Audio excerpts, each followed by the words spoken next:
o'clock. Okay, enough of all that. Okay, everybody's here to talk baseball, right? Right. All right. Jonathan Thomas is going to talk about baseball. We are fortunate to have him as a remaining friend and member of the Historical Society. He used to be the president of the Historical Society and still loves us. How about that? Thank you, Jonathan.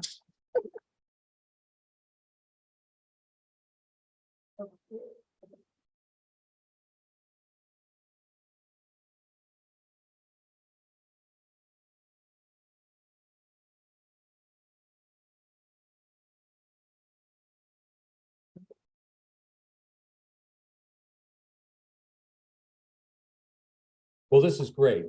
Three things I love to talk about: Arlington, history, and baseball. So this week I've had some of the past stars of Little League Baseball reaching out. They've been emailing, they've been texting. So I've had to rewrite my presentation to get them all included. So tonight will be circled around several scrapbooks, including my own, and I'll mix in some news from the internet. I'm neither an expert on baseball nor history, so trust me, I'm no Ken Burns. But I'm one of four brothers who grew up with a passion for playing baseball in Arlington. I'm also the acting historian at Washington Golf and Country Club next door, and we'll tie it into the presentation as well. Tonight we'll cover baseball in Arlington starting in 1920, the year Arlington officially took its name.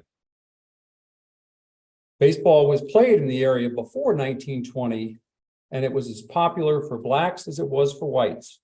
But tonight's collections don't stretch that far. If you've ever tried to research Arlington,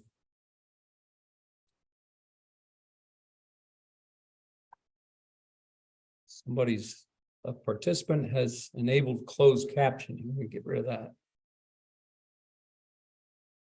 If you ever tried to research Arlington history, you know how difficult it can be. And the reason is because we've had so many different names for our little county. If you can see this map, the letters are small, but it provides a history of county names since 1648, starting in the lower right with Northumberland County.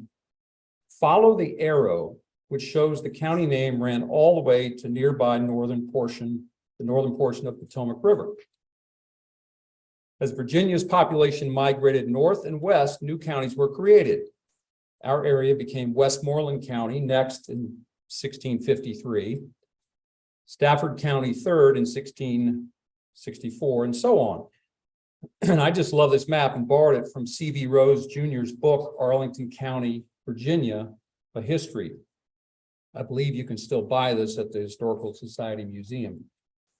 And there you go, you've learned something tonight. To get started with baseball, we'll proceed in chronological order. And we're going to move fast because we have nearly 80 years of baseball history to cover. Think of it as a slideshow, and I should have you out of here by midnight. I'm sure when it's over, some will ask why I didn't mention many of the great county names in baseball, like Edsel Martz, or Tim, or Jimmy Hill, Clay Kemp, or Woody Taylor. Well, there you go. I just named them. But with what little time we have tonight, it's impossible to put them all in the starting lineup. We'll still cover a lot, so grab your glove and get ready. If time allows, we'll finish up with baseball cards of past Arlingtonians and mention some of our team sponsors back in the day. I apologize to those here in person because I have to read much of this. There's just too much information. But for the millions worldwide who are tuning in on Zoom, maybe they won't notice. Following the presentation, I'm happy to take as many questions as you have.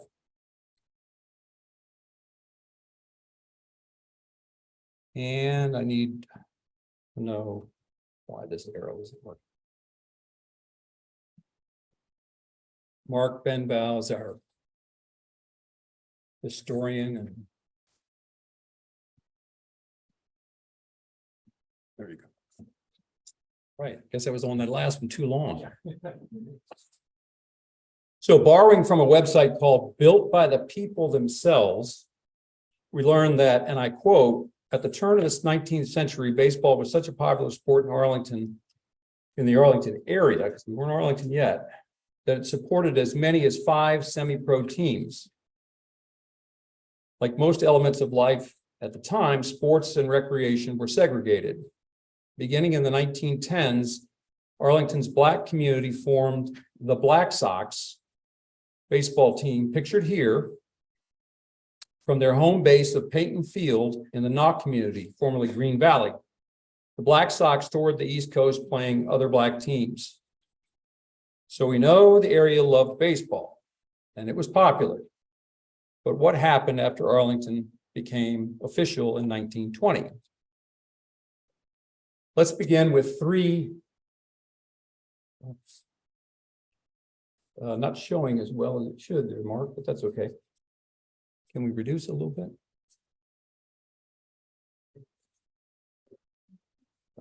We'll go with it. Let's begin with 3 boring articles. This one from September 1922 is the first mention of baseball I found in what became Arlington County. The article announces the Clarendon Carnival, and officials were declaring it baseball night. Officials also expected the Washington Baseball Club, presumably the Senators, and visiting teams to attend, and Judge William Gloth seemed to be the earliest chairman of the county league. Remember his name. 2 weeks later, the Arlington Athletic Club announced there will be a baseball game at Fort Berry. This location was at the corner of South Glebe Road and Walter Reed Drive. So we now know that Arlington officially had organized county baseball. And this article from 1923 is a little ironic. My great-grandfather is mentioned taking over for the same Judge Gloth who resigned at the courthouse. The article goes on to read that Cherrydale is going to play a baseball game under the supervision of the Arlington County Public School League. We now know we have baseball in schools. This handsome lad is Eppa Rixey in 1923. He was not from Arlington, but he made it in this presentation for 2 reasons. First, he was a great baseball player, and second, he was the nephew of Admiral Presley M. Rixey. As many of you know, Admiral Rixey once owned the land we're gathered on tonight, so it's only fair we added his nephew to the program. In 1907, the Admiral sold 74 acres to the early Washington Golf and Country Club members next door so they could reestablish their golf club. And the Admiral often brought Eppa as his guest to the club.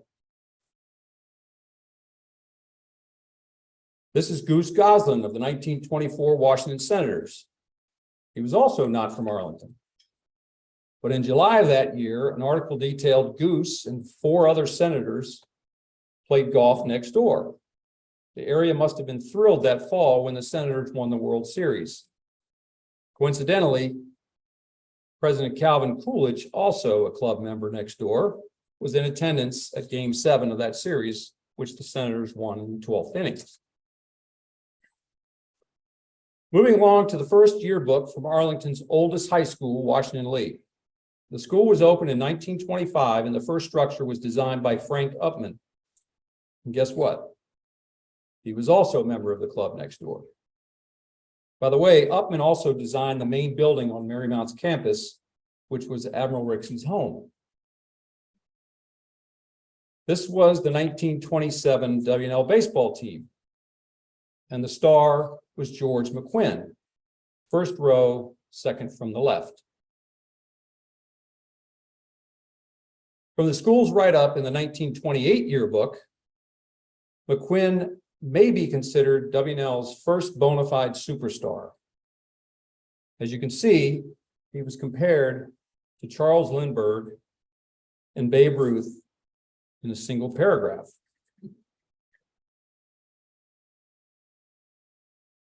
And here he is in the 1929 yearbook, still being compared to Babe Ruth.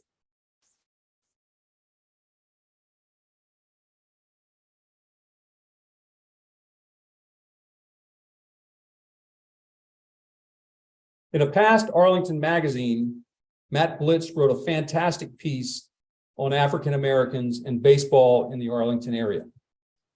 Some of what he mentioned, and I quote, starting in about 1910 and continuing just past World War II, Black baseball clubs like the old Virginia Blues, Green Valley Black Sox, Virginia White Sox, shown here, Arlington Athletics, and Green Valley Quick Steps were big draws and a popular summer pastime for the county's Black community. They competed against each other and with teams from across the region, including rivals from Georgetown, Anacostia, and Annapolis. Then there's this guy, my dad, in 1939, outside his North Adams Street home near the Arlington Courthouse. This would have been the time I would show a 2-minute film of him playing catch with his brothers on the same day, but the Zoom coordination won't allow for it. Trust me, it's good. At the end, they walk over to the camera and they pull balls out of their mitts and take bites out of them. Turns out they were playing catch with apples. Also in 1939, 2 more great athletes were playing sports for W&L. Vince Kirshner and Forrest Tucker. That's Tucker in the back row, far left, and Kirshner back row right, next to the football coach, Pop Deming. Both boys were good baseball players too. The older members in the audience might recall Forrest Tucker, shown here in the 1960s TV comedy series F Troop. As for Kirshner, he stayed in Arlington and became a hometown hero.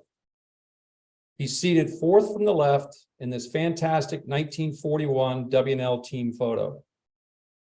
And yes, that's Frank Upman's design school in the background.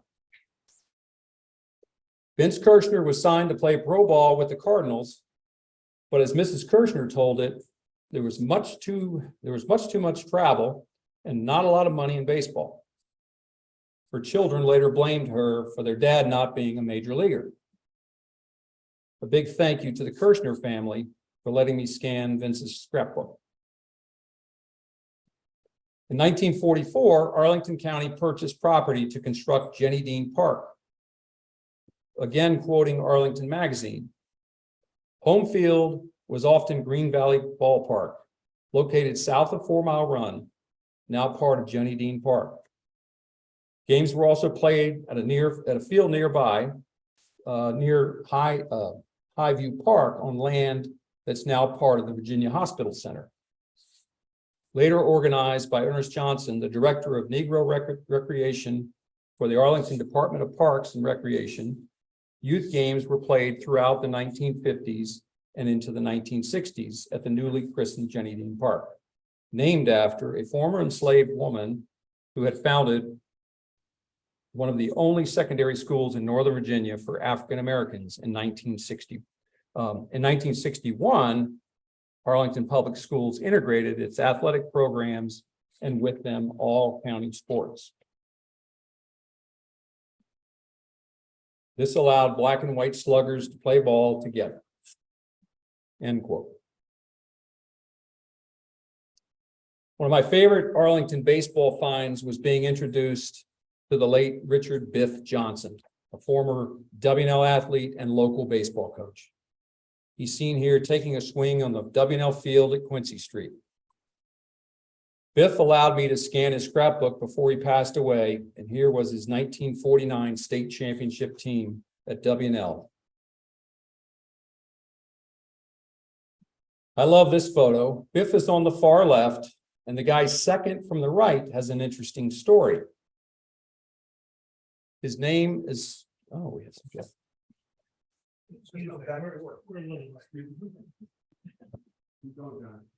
His name is Clink Prince, a longtime member of, you guessed it, Washington Golf, next door.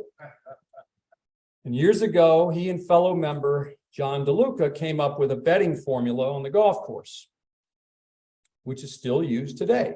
It's known as the clink, the combination of the members' names. In 1951, baseball appears to have caught on with the smaller kids in Arlington. As this article mentions, pro players stationed at Fort Myer were scheduled to hold a baseball clinic at Fort Myer Run Playground. Finally, in 1952, there is official organized Little League Baseball in Arlington County.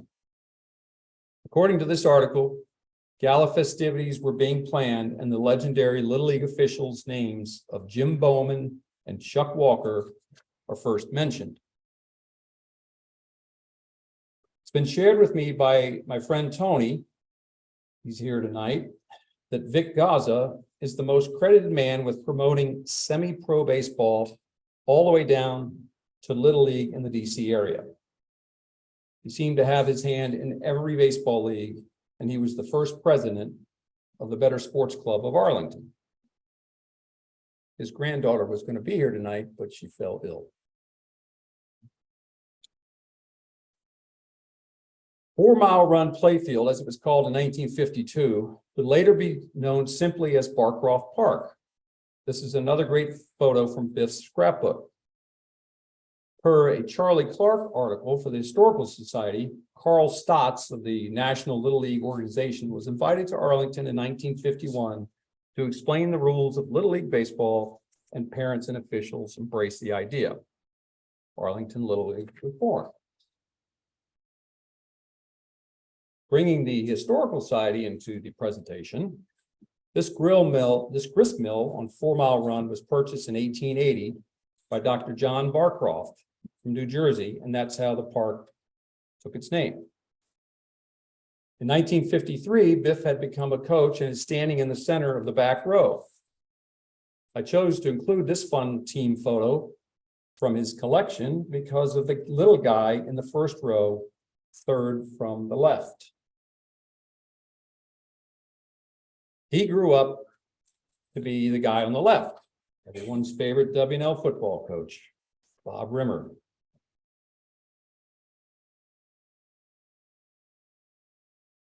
Everything about this photo is super, and it was taken 70 years ago. The catcher with the ball barely in his mitt and the look on the umpire's face are priceless. I love the ump's open collared shirt. Even the fans watching a play at the plate. The old dugout and the on-deck batter wearing his sponsor's Kenyon Peck Chevrolet jersey. More about them later. In the early 1950s, there seemed to be 3 popular organized baseball locations in the county. Jenny Dean Park and Barcroft Park, South Arlington, and Greenbrier Street Field in North Arlington, shown here. This is a shot of Biff's men's league team. The White Sox, clearly a popular name. I believe that is Floyd Tuthill standing at the far left, who went on to be a scout for the San Diego Padres. He was a legendary Arlington coach in American Legion Baseball and the Men's Unlimited League. Men's leagues were very popular right up through the 1940s and 1950s. If you've ever been to one of my presentations, you know I like props. This is an old men's league jersey that was owned by Vince Kirshner. That was used in the 1940s. That's a Yateman's on the back of it? Yes. Yateman's hardware? Yes. Opened in 1938. Gary Yateman here tonight? Haven't seen it. Because I like to see before and after photos, a few years back, I took this photo of the Yorktown High School stands at the football field. This is about where Biff's team was just seated in the previous photo, and where so many fans used to sit on the hill and enjoy baseball. This is a classic Little League team photo taken in 1954. Check out the proud bat boy in the front row, far right, and the injured little guy far left with 4 fingers outside of his glove. And the catchers, always thrilled to put on their equipment for any reason. When I interviewed Biff on the phone to learn about his scrapbook items, he was especially proud of this picture. He told the story of the tall kid in the back row who had recently moved into the county and lived in the Arlington Forest neighborhood. He was looking to join a team, so Biff gave him a tryout and learned the boy could throw fastballs like no one else, but he wasn't quite sure where they were going.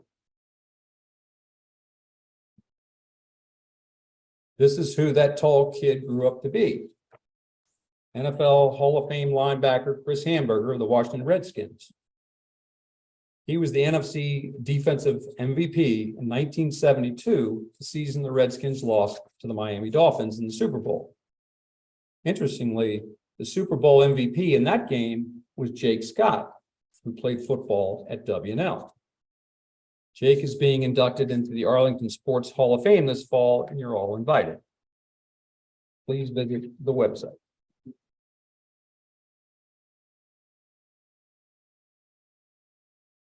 This is the oldest Little League brochure that I have. Not sure you can see the small font here, but there's some great old names of sponsors and club managers. And the Optimist Club was in the midst of a Little League dynasty by then and featured some of Arlington's best talent, including Jimmy Bear, whom the other teams were afraid to play against because of his size. We'll get to sponsors later in the presentation. I love the old phone numbers. KE stood for Kenmore, and I guess meant your number started with 53. Jackson JA was 52. Maybe TE was for Templeman, I believe, was 83, and Jefferson JA was also 53. I have no idea what OT stood for.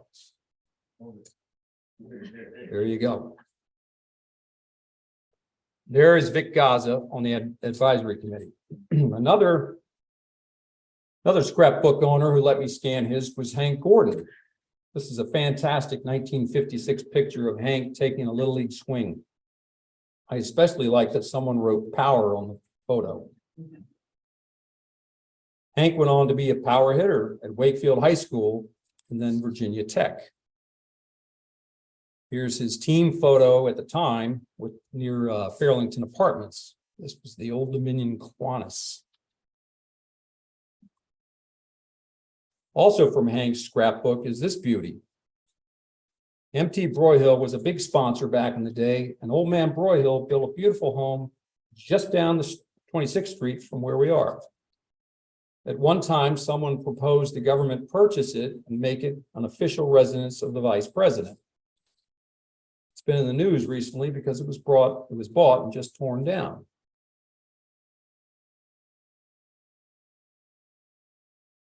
This article made it in the presentation just yesterday.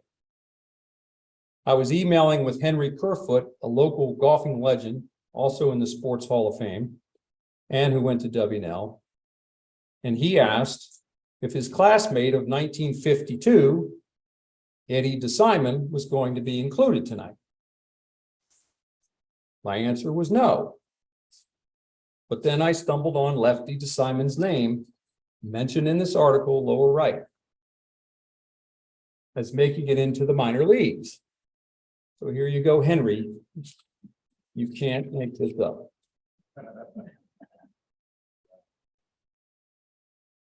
The earliest McQuinn's team photo is this one from 1956 and was shared with me by my friend Tony DeToto. Tony's here tonight. That's him in the back row center. Still looks the same. He should probably be giving this presentation.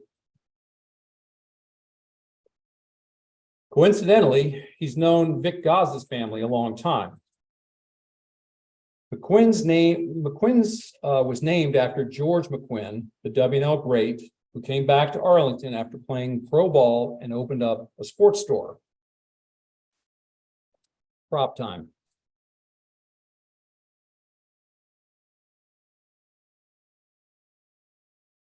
The rival sports store in North Arlington was Sampson's Sporting Goods on Wilson Boulevard. And that's where I got my first glove. I can still see where my mom wrote my name and the phone number. Jackson 46922. Old Jackson.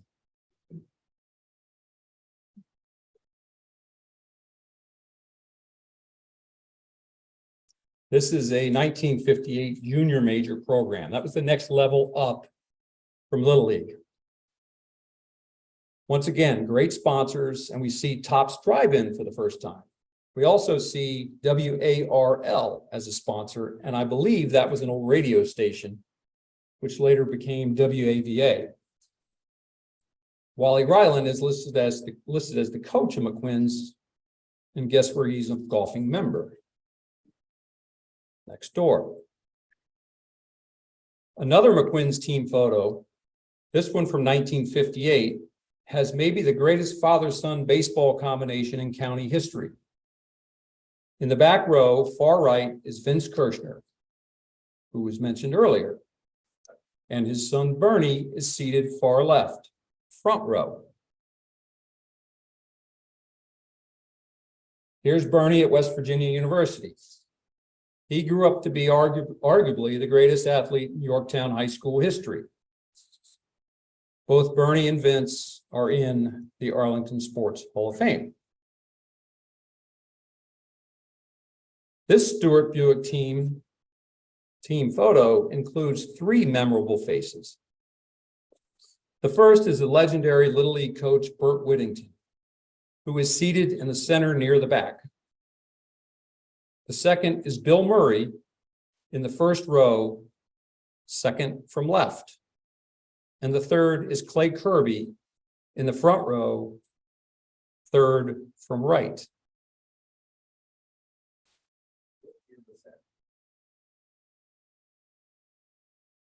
'65, I believe. No, it had to be, it was in the 50s, 59, maybe? Trying to make these guys younger. This is Bill Murray today, our county's commissioner of accounts, and he's still playing baseball. Not for McQuinn's or Stuart Buick.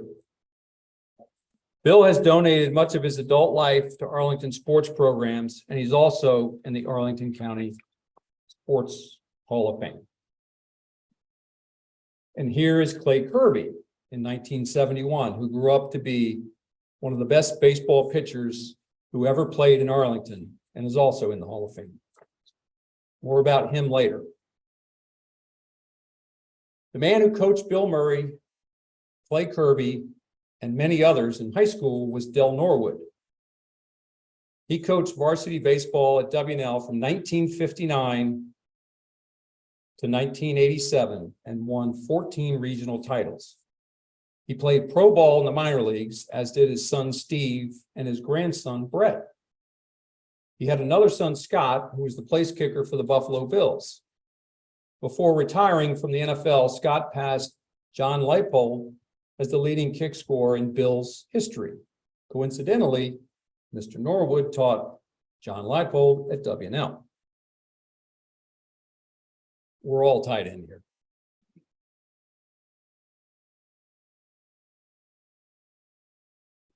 Washington Lee is by far the oldest high school in the county and with the most stories, but there have been plenty of baseball greats at the other three high schools.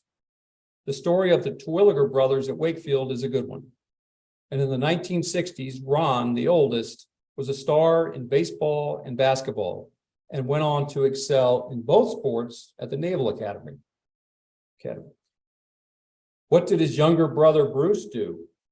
The exact same thing. Giving back to Arlington County, Ron Terwilliger was a large donor and headed up a group to recently build an affordable housing apartment focused on veterans focused on veterans on Washington Boulevard in Arlington. The building is named after his parents. This from a 1961 Better Sports Club program. And it was given to me so I could scan it by the Honorable George Varoutzis, a retired Arlington County judge who sits with me on the Arlington Sports Hall of Fame board. Featured on the cover is George McQuinn, being presented a trophy in 1957 as the very first inductee into the Arlington Sports Hall of Fame. It's interesting that the presenter was the director of baseball of Hall of Fame, director of Baseball Hall of Fame in Cooperstown. Inside the program is a who's who of sports greats who appeared at the Better Sports Club banquets in the early years. Pauline Betts was the greatest female tennis player in the world in the 1940s and was a member at Washington Golf next door.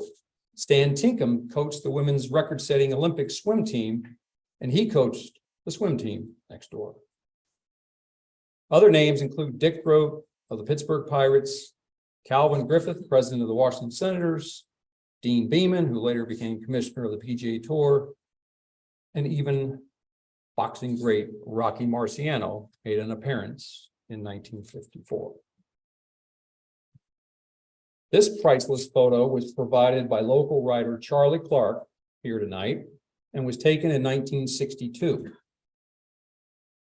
Number 12 is Charlie's older brother, Tom, seated on the bench at a B team game at Bluemont Park. Tom looks to be hiding from the coach that he's blowing a bubble with his chewing gum. The house I grew up in is one in the upper left behind Ashland School. This is the 1963 Better Sports Club program. This one I added because I thought it was nice that my Arlington history researching idol, the late Eleanor Lee Templeman, presented the girls' Pigtail League Sportsmanship Award. The young lady who played for the Old Dominion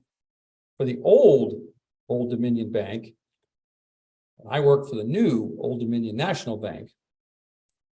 I have to give a plug here for my company.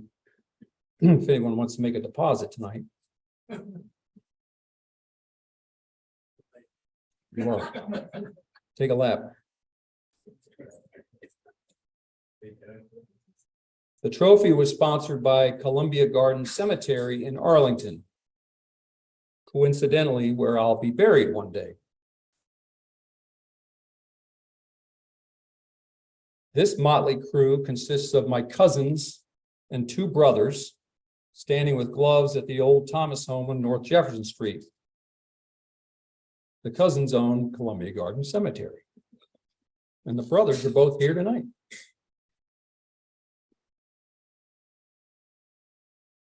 We've reached 1964, and this is the earliest Little League All-Star photo that I have. More on the All-Stars later. 1964 was a big year for Barcroft because, as mentioned in this old article, the Little League field received new brick dugouts with steps and plans to screen the dugouts. Voila. Somehow I knew you wanted to see a photo of the new dugouts. This was taken by my mom with my brother Billy seated in the distance, Coach Buck Good in sunglasses. Here's a fun one, a 1965 All-Star team photo. This was sent to me by longtime Arlington mortgage banker Tom Donahoe. He's seated in the second row, far left. He's also seated here tonight. The second boy to the right of Tom in the EO hat is our favorite local writer, Charlie Clark. Also here tonight. Also in this photo, seated in the back players row, third from left, is another pitcher who is considered one of the greatest from Arlington, He doesn't look so tough there. What's his name? Here he is, grown up, and his name was Jay Franklin. Like Clay Kirby, he also went on to pitch for the San Diego Padres. More on him later. Arlington Little League statistics were an art form, and we had Chuck Walker to thank for it. As Charlie Clark pointed out in an article years ago, we also have Mrs. Juggy Ward to thank. She was a dedicated mom, coach's wife, and Little League scorekeeper. Her husband, Juggy, was my coach for Arlington Trust in 1971. More on that later. O'Connell High School had one of the greatest baseball coaches in county history. His name was Al Birch, and he accomplished way more than we have time to mention. In 1963, he became the varsity baseball coach, and that team won 42 consecutive games during the 1963 and 63 to 65 seasons. A record feat that was recognized in 1965 by the Baseball Hall of Fame in Cooperstown. It should be noted that another Kirshner, Vince's son Joe, played for O'Connell during that time. You can read more about Coach Birch on the Arlington Sports Hall of Fame website. But all good things must come to an end. And the guy who ended O'Connell's famous streak at 42 was this guy, W&L pitcher Clay Kirby. He went on to have a decent career in Major League Baseball, but at O'Connell, he'll forever be remembered as the pitcher who shut down the streak.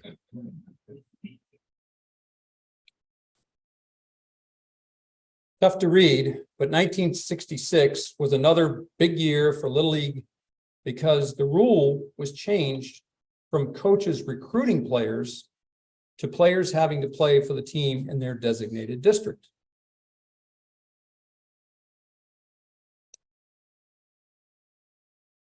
This fun 1966 All-Star photo includes outgoing Historical Society President Kathy Bonneville Hicks's father, Chuck.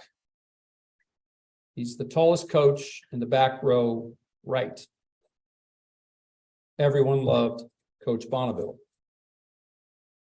The picture also includes Arlington food celebrity Bobby Tremonti, kneeling at the far left. Bobby's here tonight.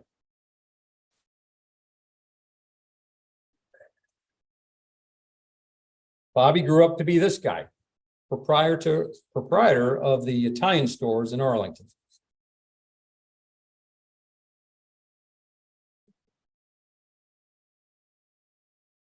Free subs for everyone who stays.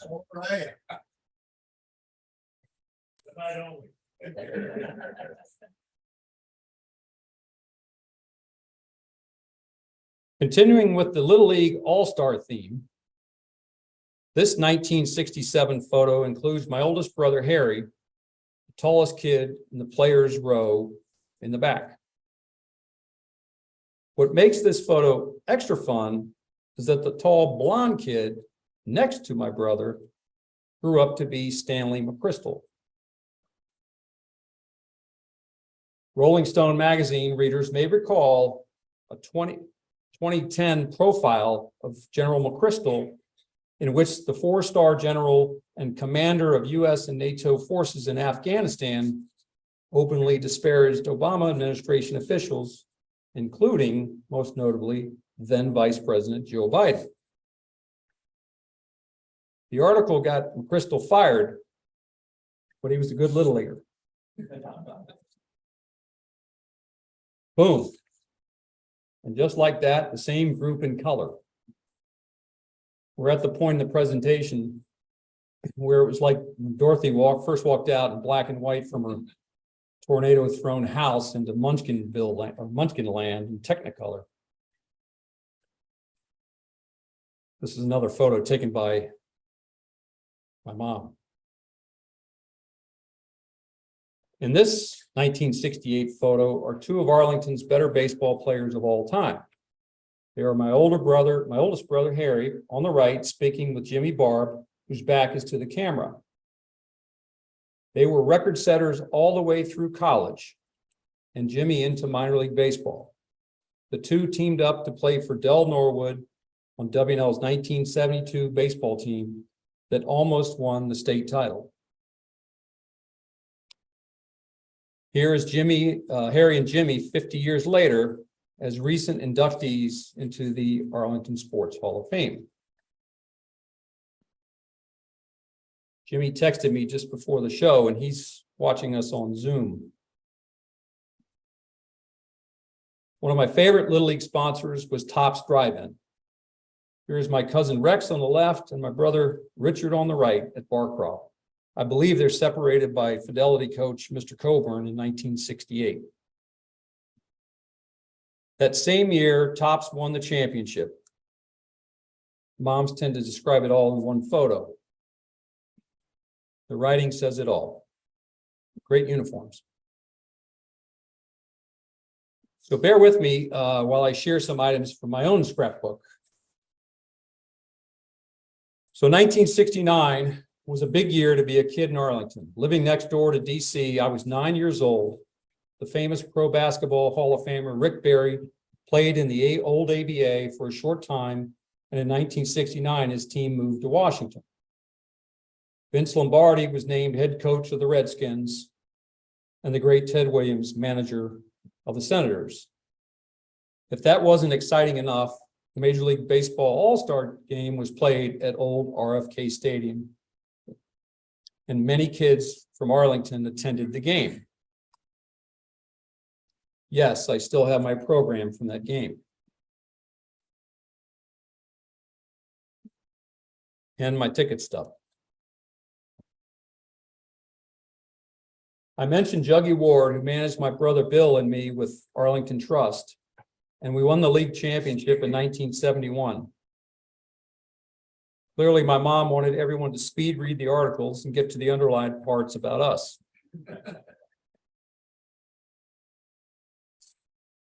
Also in 1971, I was invited by an Arlington neighbor to take my first flight, which was to Pittsburgh, to see my hero, Roberto Clemente, play baseball in person. This is how we boarded a flight at National Airport back then.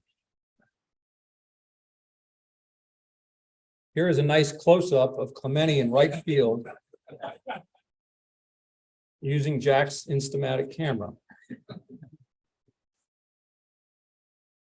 But this was the big moment, a photo of me getting Clemente's autograph. And here it is.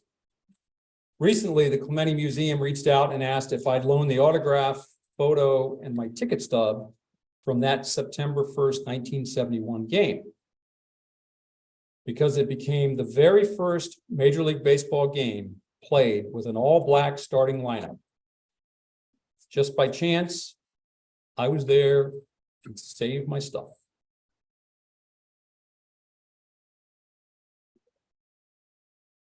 An Arlington history presentation wouldn't be complete without mention of the Syfaxes, a family who's been in Arlington for a long time. I stole this Little League team photo of Red Shield, which was connected to the Salvation Army. I didn't know that. Off of Facebook, because I believe that is Doug Syfax in the first row, second from left. Doug played with my older brother Bill at WNL, and he posted this, and he's here tonight.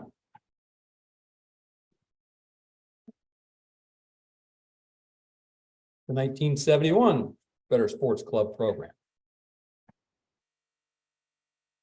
Two Arlington stars giving back, Clay Kirby, Top, and J. Franklin Wright were celebrities in attendance that year. Charlie Clark shared with me that as kids, these two pitchers lived next door to each other in Arlington. This is one of my favorite Arlington team photos, a 1972 Little League All-Star team. As we've seen earlier this evening, past Little League All-Stars all wore the same t-shirts in photos. But someone was thinking with this one and had us wear our own uniforms. The colors are fantastic. I'm standing in the back, third from the left, in my Arlington Trust uniform. I'm still good friends with Lane Gibson, Tom Terrell, Chuck Dodson, Willie Payne, and Danny Petotsky, who is in the front row, third from left. Danny was a longtime baseball coach at Washington Lee High School. I told them all I was going to give them a shout out tonight. Check out the short coach in the back row near the center wearing the Better Homes hat. Sam? That's Coach Sam Fox. Yeah. And he's another Barcroft legend. Nearly 50 years later, I ran into Coach Fox. Where else? At Barcroft Park. And he's wearing an Arlington Little League shirt. Fantastic. From the Northern Virginia Sun, these are the league stats from 1952 to 1972. And Chuck Walker is recognized.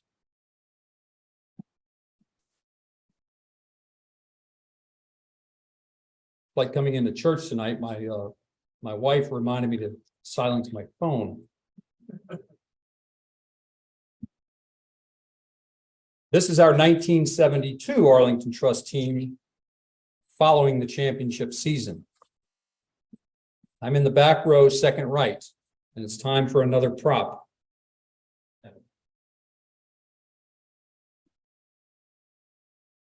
Not sure the millions watching on Zoom can see this.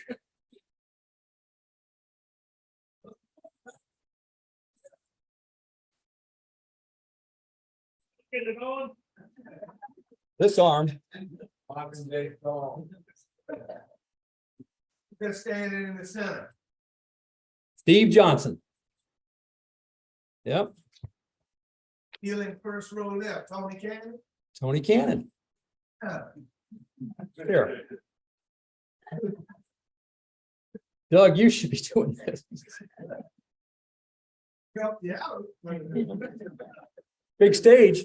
You're the star in the show. Yeah, now you're still talking, aren't you? There's another surprise for you. Doug Syfax. This is a classic he posted after the death of Major League Baseball pitching great Vida Blue. Doug had fun comparing himself to Blue in this post.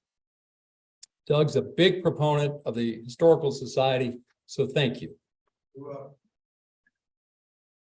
I think they think I queued you up for that.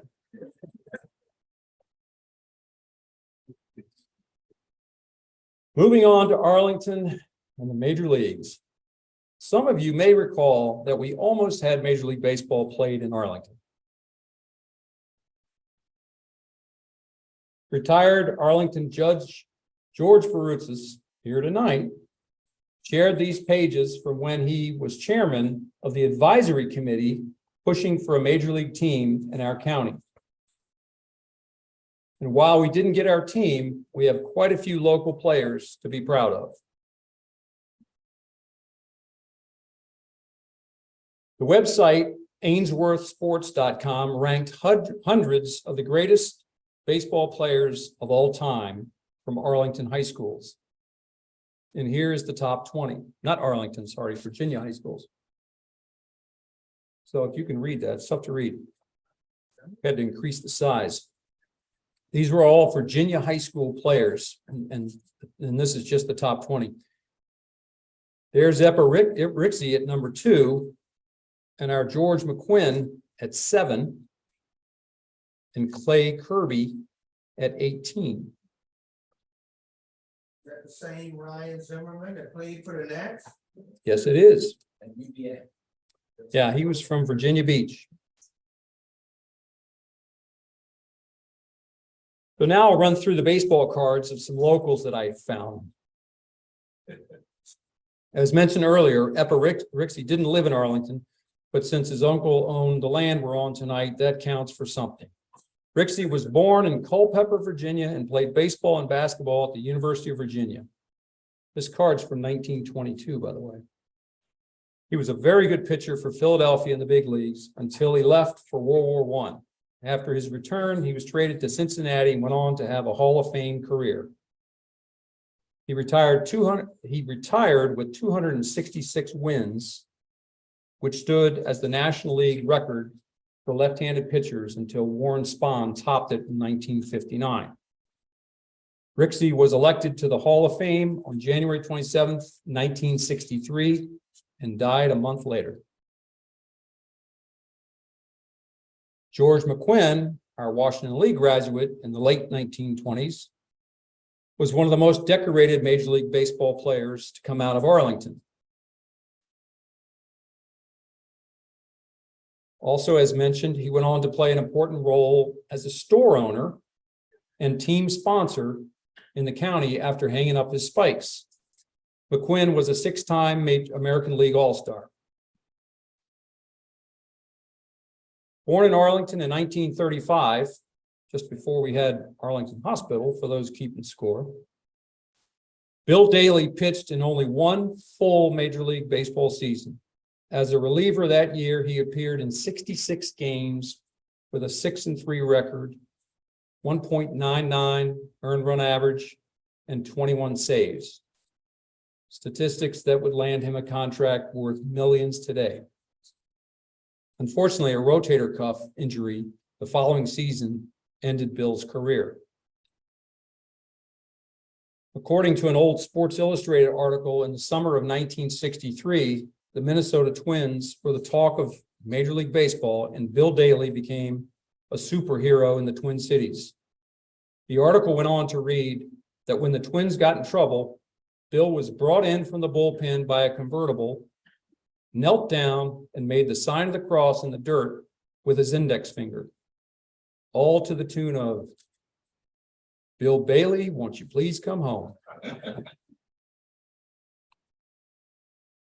I don't believe Fred Talbot was an Arlingtonian. He was born in DC and pitched at Fairfax and McLean high schools. He did play on Arlington traveling all-star teams in the 50s. But my friend Tony shared a story with me that Talbot and Whitey Edwards had one of the all-time Arlington County fistfights at Mario's Pizza one night. So he seemed to earn his way on my list. Talbot was the butt of many jokes in the popular baseball book Ball 4 by Jim Bouton. Apparently, there was a lot of bad blood between the two pitchers who played just a short time together for the old Seattle Pilots. As we learned tonight, Clay Kirby played Arlington Little League up through Washington Lee High School. I read somewhere that he is the poster child for great players drafted by lousy franchises who end up in professional mediocrity. The San Diego Padres took Kirby in the 1968 Major League expansion draft, and moved him to the big leagues for the 1970 season. In 1971, he was throwing a no-hitter through 8 innings when his manager, Preston Gomez, famously shocked San Diego fans by lifting Kirby for a pinch hitter. The incident became known as the Curse of Kirby and was recounted every time a Padres pitcher threatened to throw a no-hitter.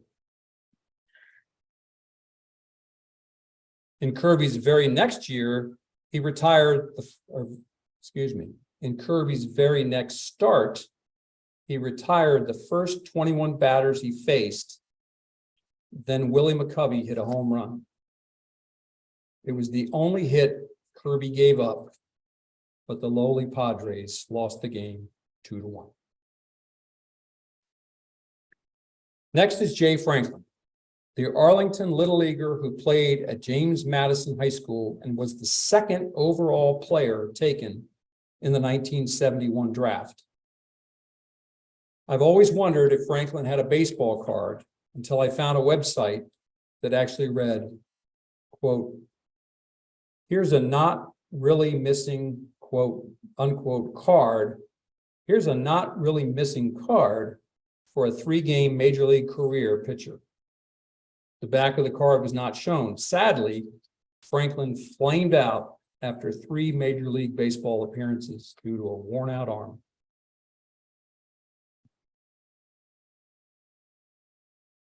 According to an article written by Thomas Ayers for the Society for American Baseball Research, while growing up in Arlington, Dave Leonard's mother, Marion, was a civilian clerk for the Naval Department, and his father, Paul, worked for the Social Security Administration. The article went on to read, Leonard was a high school teacher when by chance he met a scout for the Baltimore Orioles who convinced him to spend his summer pitching in the minor leagues. Early in his major league career, Leonard moonlighted as a National Guardsman, and his Maryland Air National Guard unit was called in to keep peace after the assassination of Dr. Martin Luther King. Here's a minor league card for Jimmy Barr. As mentioned earlier, he played Arlington Little League, where he once batted .703, a then record, and hit 9 home runs. Wow. As a pitcher, he threw 61 innings and recorded 154 strikeouts. Wow. Let that sink in.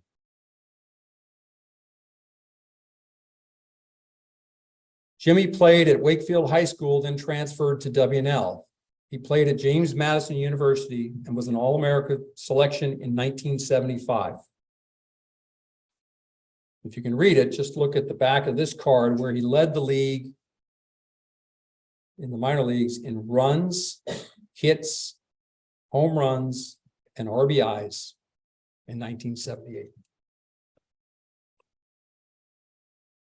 Rich Savauer didn't accomplish greatness in professional baseball, but I just had to purchase and add this card to my collection. Turns out this isn't Rich in the photo. Sometimes card makers just get it wrong. But hey, the card maker got half the card right, the stats on the back. This is the real Rich Savauer.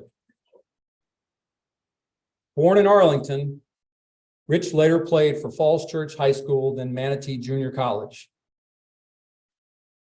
Major league card has not been located yet.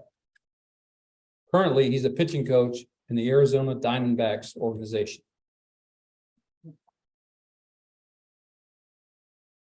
Born in Arlington in 1964, Bobby Witt was a first-round Major League Baseball pick, selected 3rd by the Texas Rangers in 1985. In the following season, he was pitching in the majors. He once struck out 4 batters in 1 inning. He wasn't known for his control on the mound, but as of today, he ranks among the top 100 all-time strikeout leaders for pitchers in Major League Baseball. I'll bet my oldest brother's looking that up on his phone right now.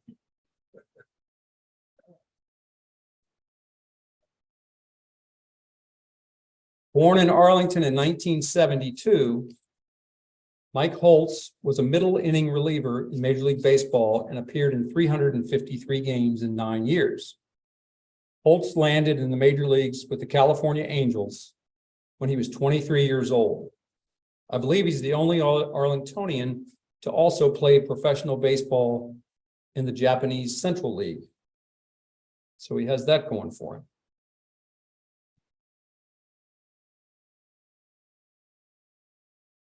So wrapping up tonight with a mention of some of our past Arlington team sponsors.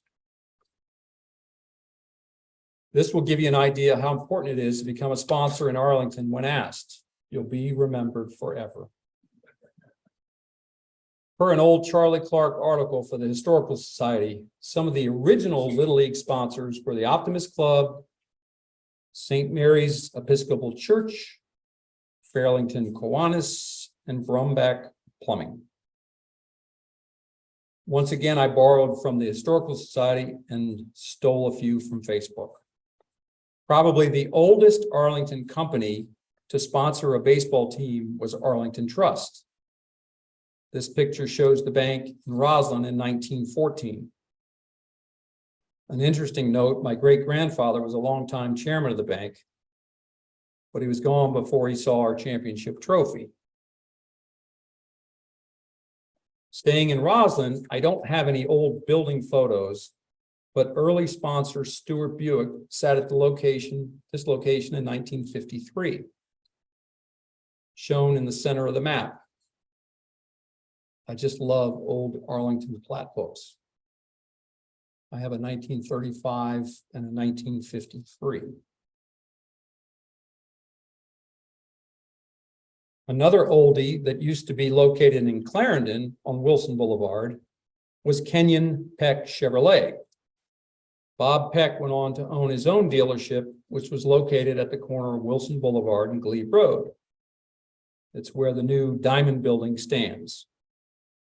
Mr. Peck was very active in youth sports. Another of my before and after photos. This is what the Kenyon Peck dealership is today. Clarendon Trust was also a popular team sponsor. Thank you to Steve Palmeter, who posted this great photo on Facebook. As you can see, this bank sat in the heart of Arlington, of Clarendon Circle. At the far left center of the photo is the building that houses Liberty Tavern Restaurant. Far left center. For our Arlington historians out there, what many people don't know is that this was the location of the old trolley station in Clarendon. Some people incorrectly think the current Northside Social Restaurant building was the station, but this 1974 newspaper tells the story. I'm not sure how old Clarendon Trust was, but it was shown in 1935 in on my plat book. Back in the day, while in Clarendon, you could visit the sporting goods stores, and this one was opened by George McQuinn after he retired from baseball. Here I go again with my before and after photo. I believe this is now a burger place. Tops Drive-In probably won the prize for the most fun sponsor. And as you can see in the middle, had locations around the Washington area.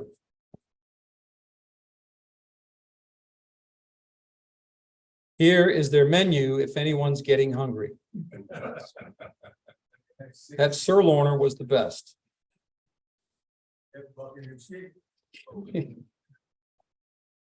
Another side note, Jim Matthews owned Tops and merged with Kentucky Fried Chicken. But that's for when I present the history of restaurants in Arlington.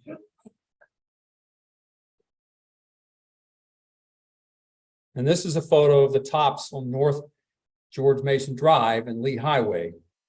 Thank you to Quentin Porter for posting on Facebook. Today, it's the location of a Capital One bank branch to the right, but I'm not sure of the Tops cleaners next door. Had to be related.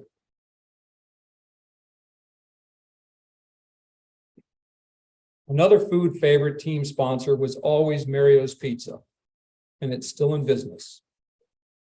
Former players have told me they used to get free pizza after their games.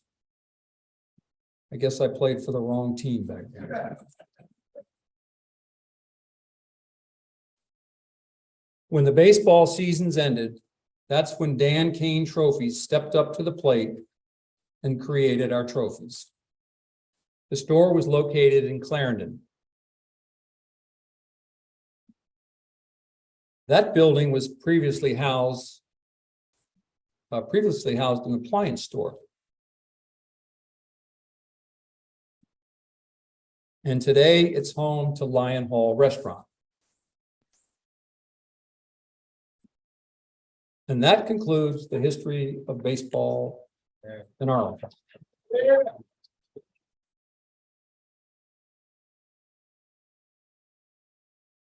Well done, Jonathan. Who are these four guys? Repeat the question. I was just asked who these four players are, but I have no idea. I wasn't alive. They were from Biff Johnson's scrapbook. I think they played for him, I'm sure, because he coached the mates. If you have any questions, Doug Syfax is here tonight and can answer your questions. It was definitely a trip down memory lane.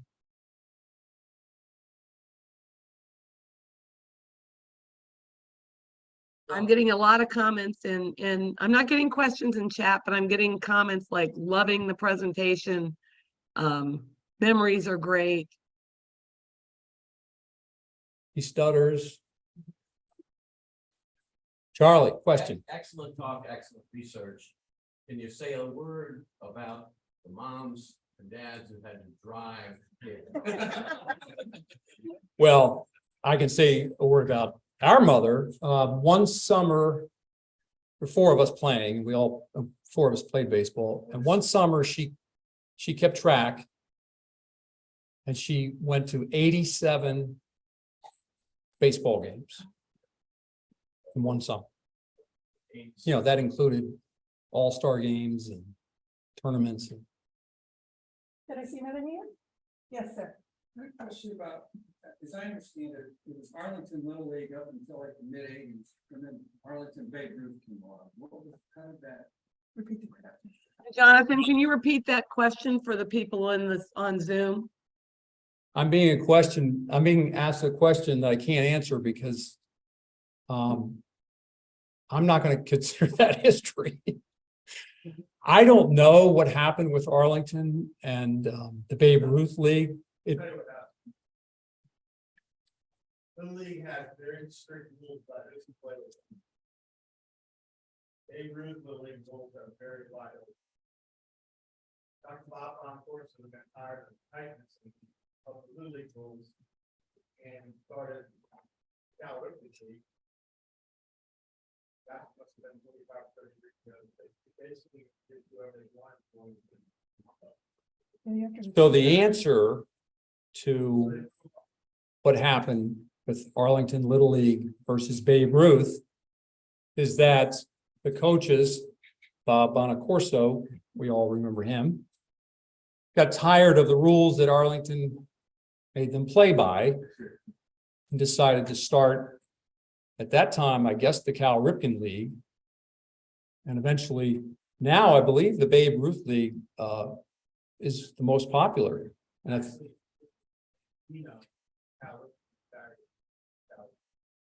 there you go. We need Jonathan, to I have a hurry. question from the Zoom. Somebody on Zoom wanted to know when the teams, when did the local Little League teams integrate? I know you mentioned the high school and when it was in the schools, but do you know when the teams that were the local baseball teams, you know when they started integrating their teams? Well, according to what in my presentation, the law was changed in Arlington in 1961. Okay. So any county supervised sports leagues had to integrate. Okay, perfect. Thank you.